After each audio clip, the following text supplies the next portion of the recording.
सबसे पहले पूजा तुहार हो गौरा के ललनवा। सबसे पहले पूजा तुहार हो गौरा के ललनवा। गौरा के ललनवा रिद्धि सिद्धि के सजनवा।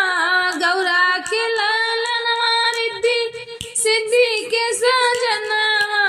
सबसे पहले पूजा तुहार हो गौरा के ललनवा।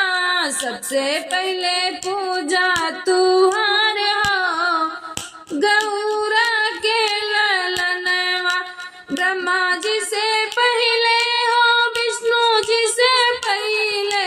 ब्रह्मा जी से पहले हो विष्णु जी से पहले। शिव जी से पहले तुहार हो गौरा के ललनवा। शिव जी से पहले तुहार हो गौरा के ललनवा। सबसे पहले पूजा तुहार हो गौरा के ललनवा। सबसे पहले पूजा तुहार हो गौरा के ललनवा। कृष्ण जी से पहले हो राम जी से पहले। कृष्ण जी से पहले हो राम जी से पहले।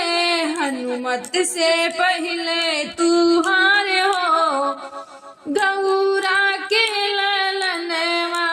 हनुमत से पहले तुहार हो गौरा के ललनवा। सबसे पहले पूजा तुहार हो गौरा के ललनवा। सबसे पहले पूजा तुहार हो गौरा के ललनवा। दुर्गा जी से पहले हो काली जी से पहले। दुर्गा जी से पहले हो काली जी से पहले। लक्ष्मी जी से पहले तुहार हो गौरा के ललनवा। लक्ष्मी जी से पहले तुहार हो गौरा के ललनवा। सबसे पहले पूजा तुहार हो गौरा के ललनवा।